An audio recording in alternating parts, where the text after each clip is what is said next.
तो dear student, आज की यह वीडियो भी फर्स्ट ईयर के फर्स्ट सेमेस्टर वाले स्टूडेंट के लिए महासंग्राम रिवीजन वीडियो होने वाली है। जिन भी स्टूडेंट का सब्जेक्ट सोशियोलॉजी यानी कि समाजशास्त्र, उनको कंप्लीट वीडियो जरूर देखनी चाहिए, क्योंकि लगभग जो प्रश्न है आपकी परीक्षा में वो इस वीडियो से आने वाले हैं। क्योंकि पिछले वर्षों के मॉडल पेपर को मैंने देखा, उस हिसाब से मैंने इसमें वो सारे क्वेश्चन इंक्लूड किए और उसका उत्तर तैयार किया जो कि आपके एग्जाम के लिए महत्वपूर्ण है। ठीक है, तो कुल मिला के अगर आप वीडियो पूरा देखेंगे, जो मैं प्रश्न बताऊंगा, अगर आप उनको तैयार कर लेंगे, उत्तर इसी में है, तो आपको टेंशन लेने वाली बात नहीं, आपको काफी ज्यादा हेल्प मिल जाएगी। ठीक है, तो चलिए बिना देरी के वीडियो को शुरू करते हैं। प्रूफ के तौर पे देख लीजिए, वर्ष आपका प्रथम यानी कि फर्स्ट ईयर है, समाजशास्त्र सब्जेक्ट है, सेमेस्टर आपका प्रथम यानी कि फर्स्ट सेमेस्टर है। तो चलिए आते हैं मेन मुद्दे पे। आप सभी को मालूम है कि जो हम कहते हैं वो 99% सही ही होता है। ठीक है, ये नहीं कहते 100% नहीं हो जाएगा, मैं जो बोलूंगा वही, लेकिन जितना भी हो सकता है हम करते हैं कि आप लोगों की हेल्प जरूर हो। तो आज की इस वीडियो को जो सबसे पहला प्रश्न है, या इस वीडियो मैंने पहले स्थान पे जो प्रश्न रखा वो संयुक्त परिवार किसे कहते हैं, या फिर इंग्लिश को जिसको बोलते हैं ज्वाइंट फैमिली। बहुत ही महत्वपूर्ण और बहुत ही बार रिपीटेड क्वेश्चन है। परिवार किसे कहते हैं, संयुक्त परिवार किसे कहते हैं, इन सब के बारे में प्रश्न पूछा जाएगा, तय है। तो उत्तर लिखेंगे कि एक संयुक्त परिवार में 3 या 3 से अधिक पीढ़ियों के सदस्य साथ साथ एक ही घर में निवास करते हैं। उनकी संपत्ति सामूहिक होती है, वे एक ही रसोई का बना भोजन करते हैं, सामूहिक पूजा में भाग लेते हैं और परस्पर किसी न किसी नातेदारी व्यवस्था से संबंधित होते हैं। उसको हम संयुक्त परिवार कहते हैं। संयुक्त परिवार के सदस्य परस्पर अधिकारों व दायित्वों को निभाते हैं। और एक प्रमुख विद्वान है जिनका नाम है दुबे, इन्होंने कहा है संयुक्त परिवार के बारे में कि यदि कई मूल परिवार एक साथ रहते हों और उनमें निकट का संबंध हो, एक स्थान पर भोजन करते हो और आर्थिक इकाई के रूप में कार्य करते हो, तो उनके सम्मिलित रूप से संयुक्त परिवार उनको कहा जा सकता है। एक संयुक्त परिवार में दादा दादी, माता पिता, चाची चाचा, चचेरे भाई एवं उनकी पत्नियां व बच्चे, विधवा बहनें एवं बेटियां होती हैं। हिंदुओं और प्रमुखतया ग्रामों में संयुक्त परिवार का प्रचलन अधिक है। J.D. मेन ने अपनी पुस्तक हिंदू लॉ एंड कस्टम में मालाबार के नायरों में प्रचलित संयुक्त परिवार, जिसे थारवाड़ कहते हैं, को इस व्यवस्था का उदाहरण माना है।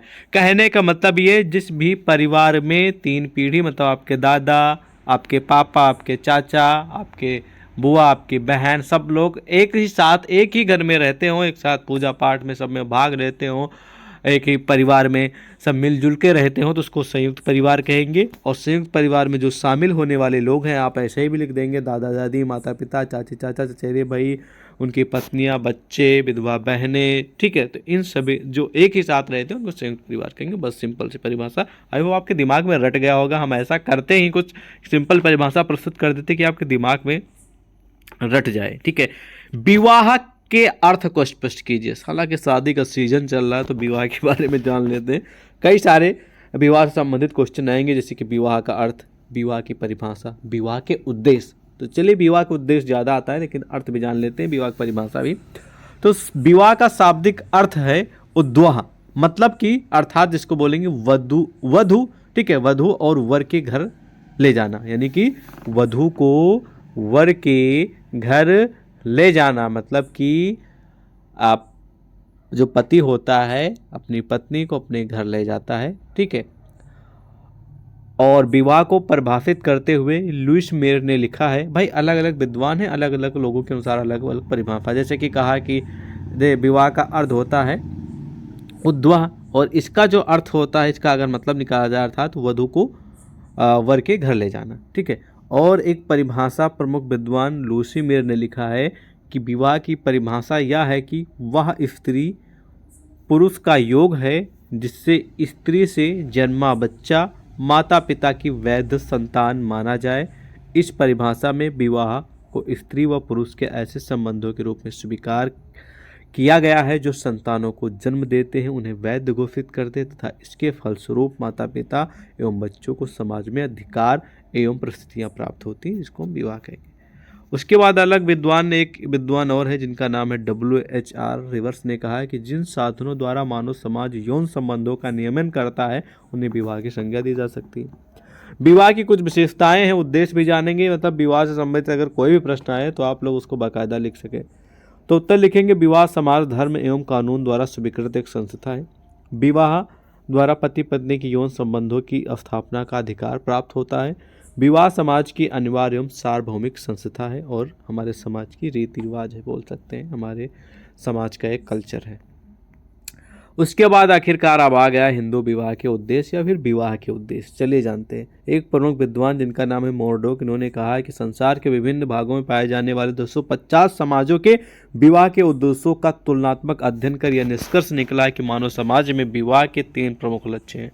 मतलब कि इन्होंने 3 निष्कर्ष निकाले हैं और इन 3 निष्कर्षों मतलब बहुत सारे इन्होंने एनालिसिस किए, जिसमें से मानव समाज में जो विवाह होते हैं इसके प्रमुख लक्ष्य हैं यौन संबंधी इच्छाओं की पूर्ति। आप इसके बारे में मुझे एक्सप्लेन करने की आवश्यकता नहीं, सब बीए में कर सबको पता है। उसके बाद आर्थिक सहयोग, आर्थिक सहयोग मतलब फाइनेंशियल रूप से आप स्ट्रांग हो जाएंगे, आपकी पत्नी भी काम करेगी, आप करेंगे कहीं तो, ठीक है। बच्चों का पालन पोषण करना, ठीक है। तो ये हालांकि उद्देश्य बहुत सारे हैं हिंदू विवाह के, लेकिन ये मेजर हैं जिनको समाज द्वारा मतलब कि समाज के जो विवाह होते हैं उनमें ये मेजर पॉइंट मतलब मुख्य हैं। कुछ विद्वानों ने एनालिसिस किया जैसे कि मोरडॉक, ठीक है। तो इस तरह आप लिखेंगे। और अगला जो प्रश्न है वो है शिक्षा के उद्देश्य बताइए, शिक्षा का अर्थ बताइए, शिक्षा क्या है। तो पहले उद्देश्य जानते फिर क्या है फिर जानते हैं। तो शिक्षा लोग ग्रहण क्यों करते हैं, अलग अलग विद्वानों ने अलग अलग परिभाषा दी। जैसे गिलिन ने कहा है मतलब कि उद्देश्य कहा है, पहला उद्देश्य है कि भाषा के लिखने बोलने एवं व्याकरण तथा गणित का ज्ञान प्रदान करना शिक्षा का मुख्य उद्देश्य है। भैया शिक्षा के लिए ली जाती है ताकि आप अच्छे से बोल सकें, ठीक है, अच्छे से लिख सकें, आपका जो व्याकरण है यानी कि आपकी जो ग्रामर है वो स्ट्रॉन्ग हो सके, गणित के बारे में आपको जोड़ना घटाना, ठीक है, ये सब जानकारी हो, ठीक है। उसके बाद दूसरा जटिल संस्कृत को समझने के लिए ज्ञान प्रदान करना। अगर मान लीजिए कोई स्ट्रॉन्ग रीति रिवाज वाले हैं, इंग्लिश उर्दू फारसी, तो इन सभी चीज़ों का ज्ञान प्रदान करना ये भी शिक्षा का उद्देश्य होता है। बच्चों में सामाजिक अनुकूल की क्षमता पैदा करना ताकि समाज में जो बच्चे पढ़े लिखे नहीं रहते और जो बच्चे पढ़े लिखे रहते हैं उनमें दोनों में आप लोग ज़मीन आसमान का अंतर देखेंगे। अगर पढ़ा लिखा बनता है, पढ़ा लिखा बच्चा है तो अपने बुजुर्गों का, अपने माता पिता का, अपने रिलेशन वालों का, अपने समाज में पड़ोसी वाले लोगों का रिस्पेक्ट करेगा, उनसे सम्मानित पूर्वक बोलेगा, उनके नियमों को मानेगा, उनके कहना को मानेगा जो लीगली होगा, ठीक है। और जो नहीं पढ़ा लिखा होगा वो गाली देगा, बकेगा, घूमेगा, खेलेगा, आपसे बात नहीं करेगा, खाना खाएगा, घूमेगा, सो जाएगा। ऐसे ही होते हैं जो अनपढ़ होते हैं, जिनको अनएजुकेटेड बोलते हैं। उसके बाद अगला है आर्थिक अनुकूल के प्रशिक्षण देना। मतलब कि अगर आप शिक्षा रहेगी तो सिंपल सी बात है कि आप कहीं ना कहीं बिजनेस है, कोई जॉब है, कुछ ना कुछ कर लेंगे। उसके बाद संस्कृत में सुधार एवं वृद्धि में योग देना। अगर आप पढ़े लिखे रहेंगे तभी अपने भारत देश को मानेंगे, अपनी कल्चर को, अपने रीति रिवाज को, जो भी आपकी मातृभाषा है, फिर जो भी चीज़ है, ठीक है, अपने रीति रिवाज को उसमें वृद्धि की और उसको ले जाएंगे और उसमें सुधार का प्रयत्न करेंगे, ठीक है। तो ये कुछ उद्देश्य इनको ध्यान रखना है। उसके बाद शिक्षा क्या है, तो शिक्षा शब्द संस्कृत के शिक्ष धातु से बना है, ध्यान से सुनेंगे, शिक्ष धातु से बना है जिसका अर्थ होता है सीखना, अध्ययन तथा ज्ञान ग्रहण करना। ध्यान रखेंगे शिक्षा जो शब्द है ये संस्कृत के शिक्ष धातु से बना है और जिसका मतलब होता है सीखना, मतलब कुछ लर्निंग करना, अध्ययन करना, प्रिपरेशन करना, ज्ञान नॉलेज क्या करना, ग्रहण करना। सीखना, अध्ययन करना तथा ज्ञान ग्रहण करना ही शिक्षा है। वेदों में शिक्षा शब्द का प्रयोग कई अर्थों में हुआ है, जैसे कि ज्ञान, बोध, विद्या। तो ये वेदों में आप उसको शिक्षा कहें, ज्ञान कहें, बोध कहें, विद्या कहें। और वेदों में शिक्षा शब्द का प्रयोग व्यापक और संकुचित, ठीक है, संकुचित दोनों अर्थों में किया गया है। व्यापक अर्थ में मनुष्य को उन्नत और सभ्य बनाना ही शिक्षा है। इस दृष्टि से शिक्षा एक ऐसी प्रक्रिया है जो जीवन प्रति चलती रहती है। मतलब कि भाई शिक्षा ऐसा एक माध्यम जो जीवन प्रति कभी भी आप उसे ले सकते हैं, कभी भी सीख सकते हैं, कभी भी उसको किसी को सिखा सकते हैं, ठीक है। और जीवन के प्रायः प्रत्येक अनुभव से उसके ज्ञान भंडार में वृद्धि होती है। कहने का मतलब ये जितना ही आप अपना ज्ञान बांटेंगे उतना ही आपका ज्ञान बढ़ेगा, ठीक है। और संकुचित अर्थ में शिक्षा में से प्रयोजन उस औपचारिक शिक्षा पे जो एक अबोध बालक अपने जीवन की प्रारंभिक वर्षों से गुरु के समीप रहकर विद्या अध्ययन करता हुआ प्राप्त करता है। वस्तुतः वैदिक काल में केवल पुस्तकीय ज्ञान या जीविकापार्जन को ही शिक्षा का पर्याय नहीं माना गया था, बल्कि शिक्षा का अभिप्राय उस प्रकाश से था जिससे मनुष्य में विविध अंगों का विकास हो सके और उस उक्त जीवन व्यतीत करता हुआ अमृत स्वर्ग और मोक्ष को प्राप्त कर सके। फिर छाया शास्त्रियों में आज भी व्यापक और संकुचित दोनों ही स्वरूपों को अपने में समाविष्ट की, मतलब कि शामिल किया है। शिक्षा के कुछ उद्देश्य हैं, जान लीजिए। हालांकि आप लोग जानते हैं, पहला हो गया शिक्षा के अंतर्गत कई विधियां अंतर्निहित होती हैं। शिक्षा की प्राप्ति से केवल मनुष्य के व्यक्तित्व, शारीरिक, बौद्धिक, नैतिक, इन सब चीज़ों में वृद्धि होती है, बस कुछ नहीं।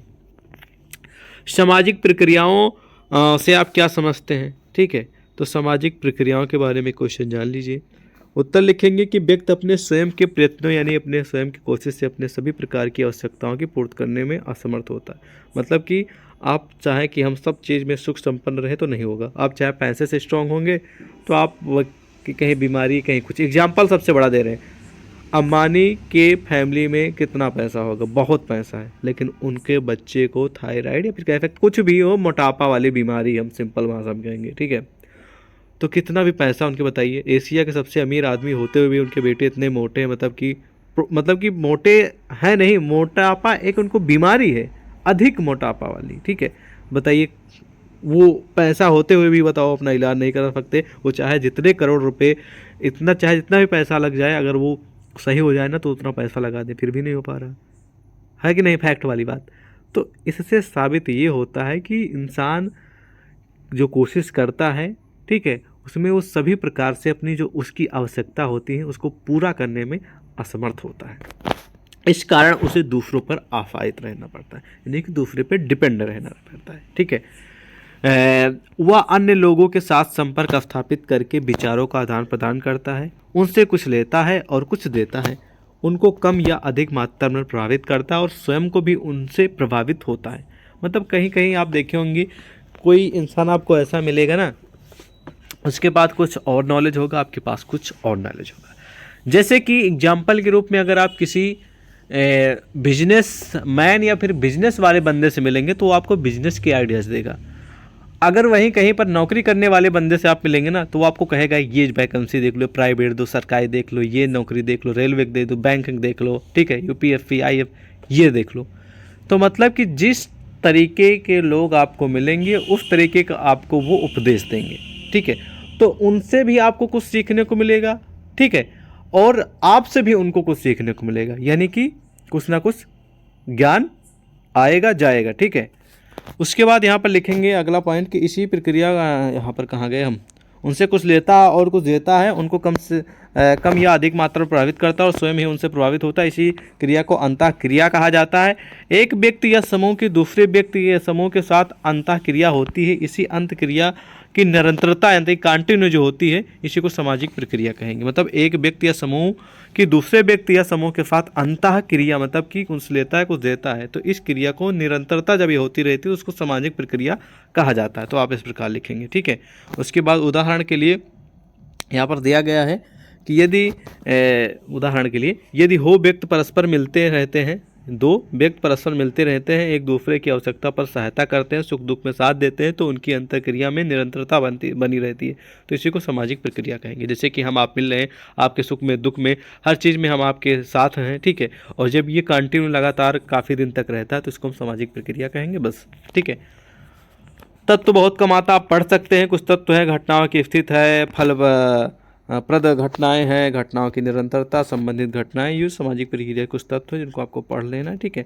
सहयोग के अर्थ को स्पष्ट कीजिए, आता है लेकिन बहुत कम आता, तो आप पढ़ भी सकते हैं, इग्नोर भी कर सकते हैं, ठीक है। सामाजिक जीवन में सहयोग के महत्व आप लोग थोड़ा पॉइंट यहाँ पर देख सकते हैं। पहला जो महत्व है, सामाजिकरण एवं व्यक्तित्व के विकास के लिए आवश्यक होता है सहयोग। सामूहिकता हम की भावना तथा समूह कल्याण के लिए आवश्यक है। उसके बाद आर्थिक क्षेत्र में महत्व है, ठीक है। सामाजिक एवं सांस्कृतिक प्रगति के क्षेत्र में, अंतर्राष्ट्रीय क्षेत्र में शांति की स्थापना में सहयोग, बाधाओं का निराकरण करने के लिए, और सामाजिक संरचना का आधार, इन सभी में बड़ा महत्व है सहयोग का। इस बात को ध्यान रखेंगे, ऐसे पढ़ लीजिएगा बस। प्रतिस्पर्धा भी आता है कभी कदार, तो इसको भी थोड़ा पढ़ सकते हैं, ठीक है। जो खास क्वेश्चन है कि आएंगे उनको मैं आपको बता दे रहा हूँ, ये आ भी सकते नहीं भी आ सकते। संघर्ष, ये भी क्वेश्चन आ भी सकता नहीं भी आ सकता, तो आप पढ़ भी सकते, इग्नोर भी कर सकते, ओके। ऊपर वाला इग्नोर करके आप संघर्ष और प्रतिस्पर्धा में दोनों में डिफरेंस पढ़ लीजिएगा, और अगर अलग अलग क्वेश्चन आएगा तब भी आप लिख पाएंगे और अंतर आएगा तब भी लिख पाएंगे, ठीक है। तो इसलिए लिख देंगे संघर्ष और प्रतिस्पर्धा में अंतर। तो संघर्ष एक व्यक्तिगत और चेतन सामाजिक प्रक्रिया है, जबकि प्रतिस्पर्धा एक अव्यक्तिगत अचेतन सामाजिक प्रक्रिया है। संघर्ष उत्पादन में बाधा डालने वाली प्रक्रिया है, जबकि प्रतिस्पर्धा उत्पादन में वृद्धि करने वाली प्रक्रिया है।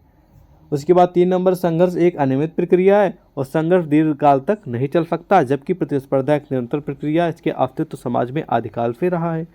उसके बाद अगला अंतर है, संघर्ष के लिए समानता आवश्यक नहीं है, जबकि अच्छी प्रतिस्पर्धा के लिए प्रतियोगियों के बीच समानता का होना आवश्यक है। तो मैं आपसे एक रिक्वेस्ट और करूंगा कि आप वीडियो को एक बार पढ़ने से, एक बार क्वेश्चन को समझने से आपको समझ में नहीं आएगा, क्लियर कट बता रहे हो। कम से कम 3 से 4 बार वीडियो को देखेंगे, 3 से 4 मान लीजिए इनका स्क्रीनशॉट ले लेंगे या फिर कहीं बुक भी पढ़ेंगे, क्वेश्चन बैंक भी पढ़ेंगे, तो कम से कम आप 3 से 4 बार उस प्रश्न का उत्तर, 4 जो भी पढ़ें, 3 से 4 बार पढ़ेंगे, तभी आपके दिमाग में कुछ ना कुछ जाएगा। ठीक है, एक बार पढ़ने से नहीं होगा, वरना कथा करते चले गए, एक तरफ पढ़ते चले गए, एक तरफ आपका निकलता चला गया, तो ऐसे तैयारी नहीं होती। फिर मतलब रिवीजन बहुत ज़रूरी होता है। ठीक है, कंटिन्यू। प्रतिस्पर्धा की विशेषताएं, हालांकि बहुत क्वेश्चन आ सकता है, सामाजिक गतिशीलता के प्रभाव बताइए, या सिर्फ सामाजिक गतिशीलता ऐसे आ सकता है, तो इसके बारे में जान लीजिए। सामाजिक गतिशीलता एक प्रभाव सामाजिक संगठनों पर भी पड़ता है। सामाजिक गतिशीलता का प्रभाव जो है सामाजिक संगठनों पर भी पड़ता है।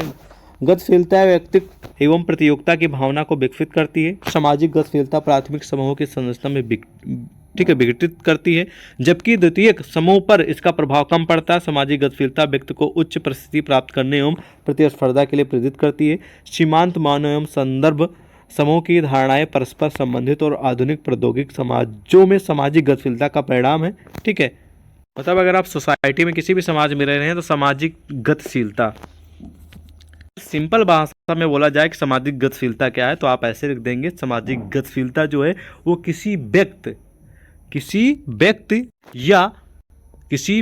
या समूह की सामाजिक स्थिति में जो बदलाव होता है, जो चेंजेस होता है, उसको सामाजिक गतिशीलता कहते हैं। यानी कि किसी व्यक्ति या समूह की सामाजिक स्थिति में होने वाले बदलाव को सामाजिक गतिशीलता कहते हैं। That's all. ठीक है, तो इस तरह आप लिख देंगे वर्ड लाइनर आंसर, बाकी इस तरह बना के भी लिख सकते हैं जैसे यहाँ पर लिखा है। नेक्स्ट क्वेश्चन है कि समाजशास्त्र क्या है, समाजशास्त्र के बारे में बताइए। बहुत ही रामबाण प्रश्न है, ध्यानपूर्वक सुनेंगे, बहुत ही हाई लेवल का टाइप मतलब की क्वेश्चन है। समाजशास्त्र क्या है, इसका उत्तर लिखेंगे कि समाजशास्त्र समाज का वह विज्ञान है, या फिर समाजशास्त्र का ही एक विज्ञान है, या नवीन सामाजिक विज्ञान है। इस विज्ञान के द्वारा मानव समाज या सामाजिक जीवन का वैज्ञानिक पद्धति से अध्ययन किया जाता है। शाब्दिक अर्थ की दृष्टि से यदि देखा जाए तो समाजशास्त्र 2 शब्दों को मिलाकर बना, मतलब कि अगर सिंपल भाषा में कहा जाए तो समाजशास्त्र जो है समाज का ही एक विज्ञान होता है। क्लियर, वह एक नवीन मतलब कि नया सामाजिक विज्ञान है। ठीक है, क्योंकि जितने भी शास्त्र हैं उनसे सबसे लेटेस्ट में समाजशास्त्र ही है। इस विज्ञान के द्वारा मानव समाज या सामाजिक, यानी कि हम आप जहाँ पर रहते हैं उस चीज़, हम आप जो रहते हैं किसी न किसी समाज में रहते हैं। ठीक है, चाहे आप हो चाहे हम हो। ठीक है, तो इस सामाजिक जीवन का वैज्ञानिक यानी वैज्ञानिक लोग अपने हिसाब से पैटर्न पे समाज में हो क्या रहा, वहाँ के लोगों की मेंटालिटी कैसी है, कैसे रह रहे हैं, कैसे रहन सहन है, क्या होना चाहिए, क्या नहीं होना चाहिए, क्या कर रहे हैं, कब क्या होगा, इन सभी चीज़ों पर वो जानकारी लेते हैं, एनालिसिस करते हैं। ठीक है, वैज्ञानिक पद्धति से अध्ययन किया जाता है। ठीक है, शाब्दिक अर्थ की दृष्टि से यह देखा जाए तो समाजशास्त्र कितने शब्दों से मिलकर बना है? 2। पहला समाज, दूसरा शास्त्र। इसमें समाज को इंग्लिश में सोसाइटी और शास्त्र को इंग्लिश में साइंस बोलते हैं, और दोनों को इक्वल कर दिया गया, तभी बना सोशियोलॉजी यानी कि समाजशास्त्र। ओके, उसके बाद अगला पॉइंट है जी में, समाजशास्त्र अंग्रेजी भाषा के सोशियोलॉजी शब्द का रूपांतरण है। ये सभी जानते हैं कि हिंदी इंग्लिश, समाजशास्त्र को इंग्लिश में सोशियोलॉजी बोलते हैं। सोशियोलॉजी शब्द जो है ये 2 शब्दों के योग से बना है। ध्यान सुनेंगे, 2 शब्दों के योग से बना है, जिसमें पहला शब्द जो है वो सोशियस है। ठीक है, पहला शब्द जो है वो सोशियस है, ये लैटिन भाषा से है, और दूसरा शब्द लोगस है, ये ग्रीक भाषा से लिया गया है। तो सोशियस का अर्थ समाज तथा लोगस का अर्थ शास्त्र है। इस प्रकार शाब्दिक अर्थ में समाजशास्त्र का अर्थ मानव समाज के सामाजिक संबंधों के व्यवस्थित एवं क्रमबद्ध ढंग से अध्ययन करने वाला विज्ञान है। तो आप इस प्रकार इसके बारे में लिखेंगे। मैं आपसे रिक्वेस्ट करूंगा कि इस प्रश्न का उत्तर कम से कम 3 से 4 बार आप लोग पढ़ लेंगे। गारंटी दे रहा हूँ आपको, नस नस में इस प्रश्न का उत्तर बस जाएगा। ठीक है, वो समझ जाएंगे तो और बेटर है। नेक्स्ट क्वेश्चन है कि समाजशास्त्र की परिभाषा अलग अलग विद्वानों ने अपने अनुसार अलग अलग प्रस्तुत की है। तो चलिए जानते हैं समाजशास्त्र की परिभाषा। समाजशास्त्र की परिभाषा मैक्स वेबर के शब्दों में, समाजशास्त्र वह विज्ञान है जो कि सामाजिक क्रियाओं का उद्देश्य पूर्ण या फिर कह सकते हैं व्याख्यात्मक बोध कराने का प्रयास करता है, ताकि सामाजिक क्रिया की गतिविधि और परिणामों के कारण सहित व्याख्या की जा सके।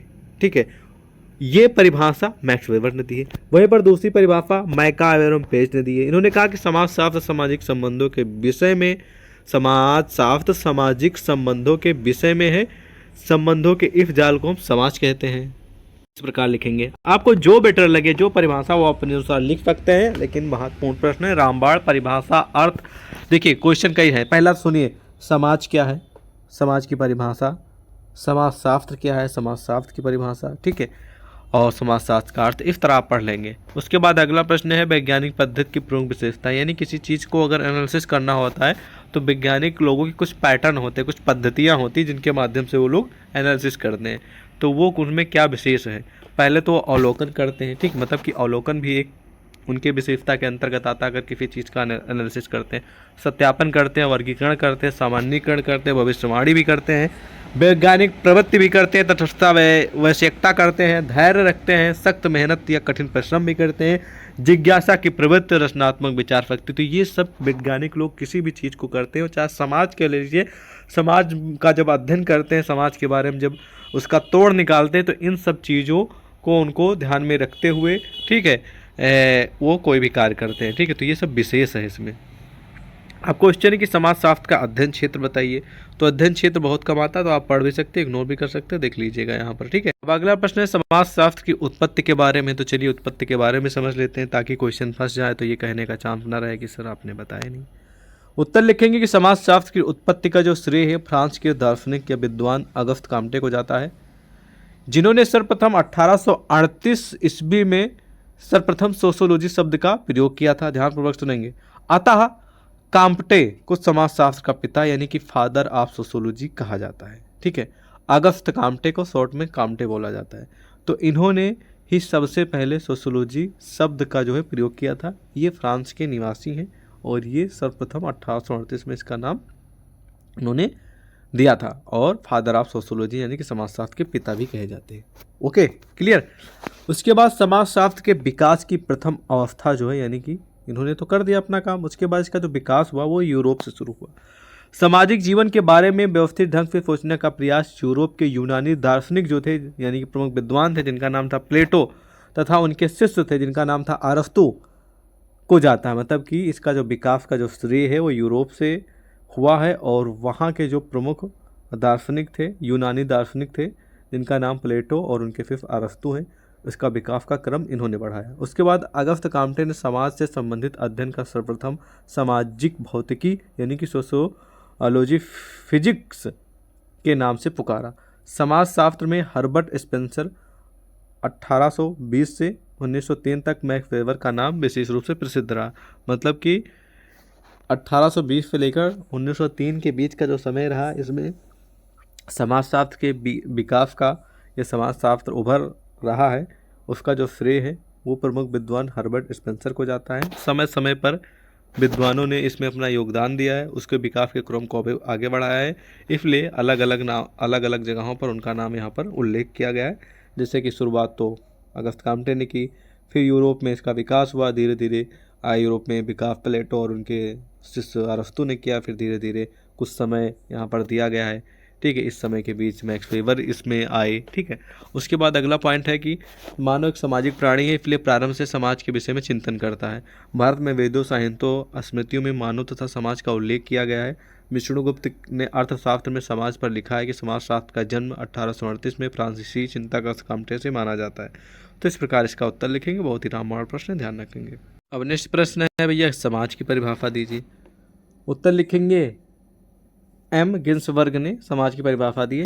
इस समाज को परिभाषित करते हुए लिखा है कि समाज व्यक्तियों का संकलन है जो अनेक संबंधों और व्यवहारों की विधियों द्वारा संगठित है तथा उन व्यक्तियों से भिन्न है जो इस प्रकार के संबंधों द्वारा बंधे नहीं हैं। उसके बाद ई.बी. राइटोर ने लिखा है कि समाज एक अमूर्त धारणा है जो एक समूह के सदस्यों के बीच पाए जाने वाले पारस्परिक संबंधों की संपूर्णता का बोध कराती है। तो आप इस प्रकार परिभाषा लिख सकते हैं। बाकी अगर आप चाह रहे हैं तो आप इंटरनेट पे सर्च करके पढ़ सकते हैं समाज की परिभाषा, एकदम आसान भाषा में, जो आपको बेटर लगे वो तैयार कर सकते हैं। कुल मिला के महत्वपूर्ण प्रश्न है, इस बात को जरूर ध्यान रखेंगे।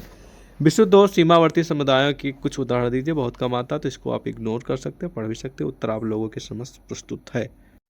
गांव क्या है, समाज क्या है और समुदाय क्या है, ठीक है, इस तरह के भी प्रश्न आएंगे। तो इसमें से क्या गांव एक समुदाय, इसको पढ़ लेंगे। समाज की कुछ विशेषताएं हैं, ठीक है, इनके बारे में पढ़ सकते हैं, ठीक है, ये भी महत्वपूर्ण प्रश्न है। उसके बाद समुदाय की परिभाषा भी पढ़ लीजिएगा। समुदाय और समाज में अंतर, ये भी रामबाण प्रश्न है। समुदाय और समाज में अंतर बहुत ही महत्वपूर्ण है। समुदाय और समिति में अंतर, ये भी रामबाण प्रश्न है। समुदाय, समिति, ठीक है, समाज, ठीक है, और एक और है यहाँ पर मैं आपको बताना चाहूँगा, गांव, ठीक है, संस्था, ठीक है, ये सब कॉमन क्वेश्चन संस्था किसे कहते हैं, ये भी रामबाण प्रश्न है। संयुक्त परिवार में आपको पहले कवर करा चुका हूँ, ठीक है। तो ये कुछ प्रश्न हैं जो कि अतिलघु उत्तर में ज़्यादा आते हैं। संस्था हो गया, समिति हो गया, समाज हो गया, परिवार हो गया, विवाह हो गया, ठीक है, और समुदाय, समिति में आपको बता ही चुका हूँ, संस्था हो गया, गांव हो गया, ये सब कॉमन क्वेश्चन है। ये पूरी पीडीएफ हम आपको टेलीग्राम व्हाट्सएप पे डाल देंगे, लेकिन उसके लिए आपको हमारे मैसेज करना होगा। लिंक वीडियो के डिस्क्रिप्शन में है, टेलीग्राम व्हाट्सएप का ज्वाइन हो जाइए। बाकी आप इन सभी प्रश्नों का उत्तर हर सब्जेक्ट का, हर सेमेस्टर का अगर लेना है तो आप हमारी वेबसाइट पे विजिट कर सकते हैं, जिसका नाम है DearStudent.in, ठीक है, ये वेबसाइट का नाम है। यहाँ से आप लोग को बहुत सारे क्वेश्चन आंसर यहाँ पर मिल जाएंगे। मैं लिख दे रहा हूँ ध्यानपूर्वक, इसमें DAR एक में ही STUDENT.in, ये वेबसाइट है। इस पर आपको हर सेमेस्टर के, हर सब्जेक्ट के क्वेश्चन आंसर मिलेंगे। इस पर काम चल रहा है और आप लोगों को हेल्प मिलती रहेगी, ठीक है। बाकी आज की इस वीडियो में बस इतना ही, मिलते हैं एक और नई वीडियो में। जय हिंद।